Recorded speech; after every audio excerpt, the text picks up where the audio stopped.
Hello everyone and welcome back to another episode here on the J72 Gaming channel. My name is Jacob, but you can just call me Jay here, and today we're back with our 8th video in this perk series of ours.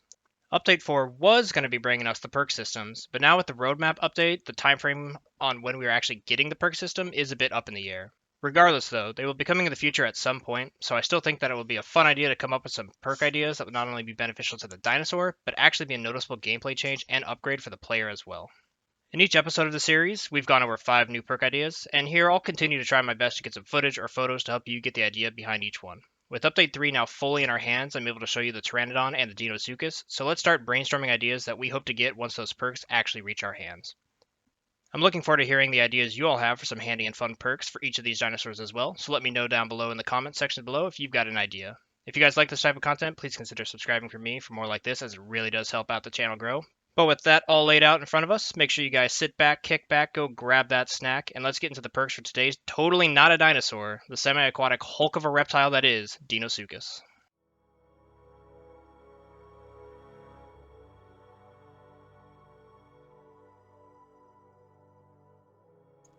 So this first perk idea I have for the Dino is fairly simple, and not too far of a stretch to think it will be implemented in the game once we actually get the perks. This extended breath perk is pretty straightforward, and the title explains it fully. Currently, the Dino can hold its breath for roughly 3 to 5 minutes. I haven't personally tested the exact amount of time, but it's a fairly long time. Problem is, with the Dino playstyle of waiting underwater on the shores of a river or swamp, you might need to stay hidden in your ambush location for longer than those 5 minutes. Since I don't think having more time underwater with a larger air capacity is extremely game-breaking, I think doubling the time to 10 minutes or so would be a fantastic perk addition for the Dino to pick up. Patience is the main trait for a successful Dino player, so allowing the Apex Ambusher more time to get the perfect lunge on an unsuspecting victim will feel extremely rewarding. And, on the flip side, knowing that this perk is in the game will really make those terrestrial dinosaurs think twice about being near a water source even more than before. I mean, sure, you've hung out around the water for 5 minutes without a sign of a dino, but are you really sure it's safe to approach? Tread carefully when staying hydrated, all.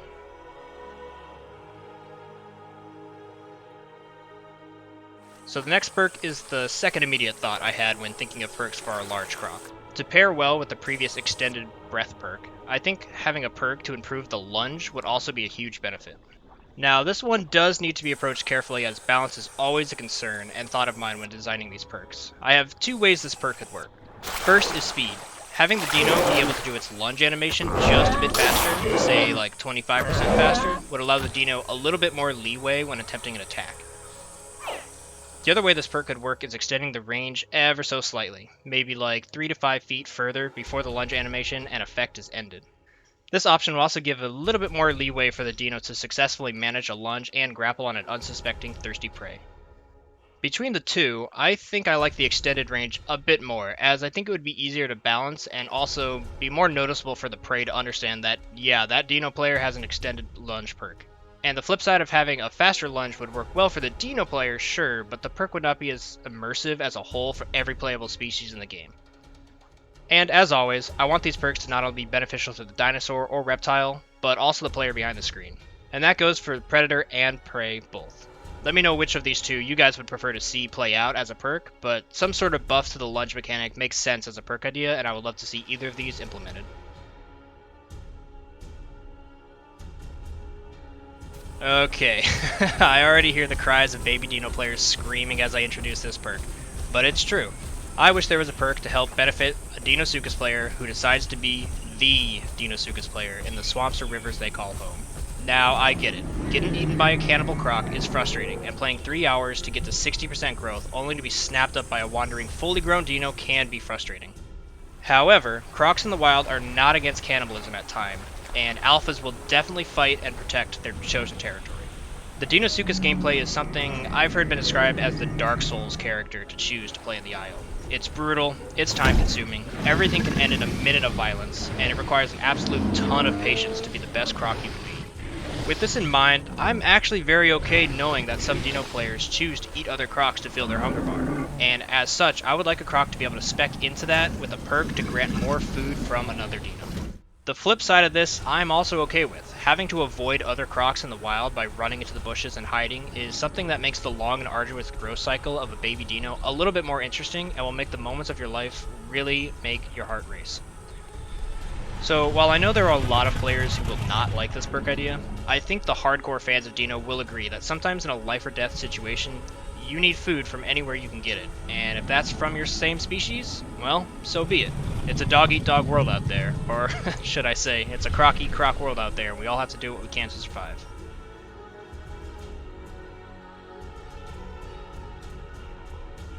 Okay, so for all of you fuming and furiously typing retaliation down below in the comment section about the last perk, I've got a new perk here to help you survive those cannibal players. The Speedy Hatchling perk would do just that. Help put a pep in the step of all those baby dinos so that they can run just a little bit faster on land. I think this perk should help speed up the land speed of a dino player, but only until it reaches about 60% growth, where at that time they would simply return to a normal dino land speed. Since a lot of the chances of you surviving a dino growth cycle comes down to just how fast you can escape other dinos into the bushes, or even how fast you can return to the waters when chased by Carnos or Utahs, having a little boost of speed could literally be the thing that helps you survive. Now, as far as how fast it should go, I'm not exactly sure, and that would be something needing a solid balance tune to not make it OP. But anything to help counteract the cannibal perk for those who don't want it, I think would be a beneficial perk that many would like to choose.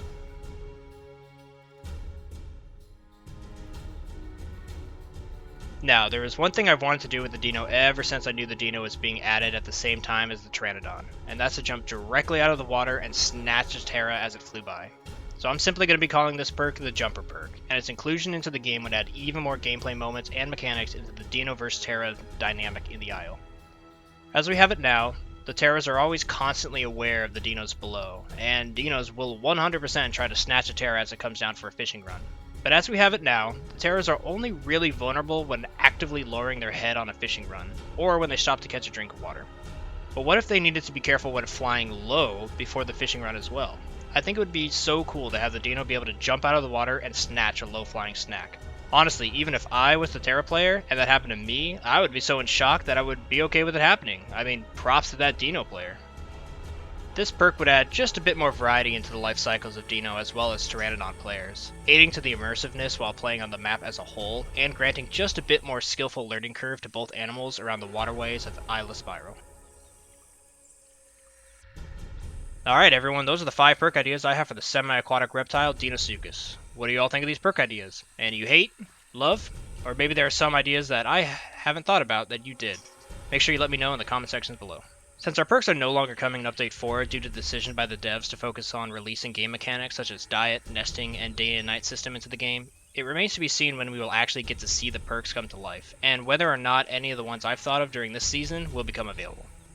But folks, that wraps up our perk series. We've done them all now, starting with the Hipsy all the way to the Deinosuchus. I recommend you check out those videos if you like this one and want to ponder with me some of the ideas of the future of this game. In celebration for ending this series, I wanted to quickly list off my favorite perk for each dinosaur and hope you joined me in letting me know your favorite from each as well. My favorite perk in order of release are Super Jumper for Hipsy, Tracker for Carno, Pack Collar for Stego, the Lone Wolf for Utah, the Digger for the Dryo, the Road Runner aka Road Warrior for Deinosuchus, the Scavenger for Pteranodon, and I'll choose the Jumper for our current video on Croc Deinosuchus. I've had a blast making this series for you all, and I have really enjoyed discussing these and your ideas with all of you over these past few months. Depending on our future release schedule with the roadmap changes, I'll likely have to shelf this series for the foreseeable future, but adding the Pachycephalosaurus and Troodons once those release will definitely be fun to make as well, so stay tuned for those when they come out shortly after they are playable in the future. That's all I've got for you all today. Thanks again for watching the series, and remember to subscribe if you'd like to join us all here in the Sauropod Squad.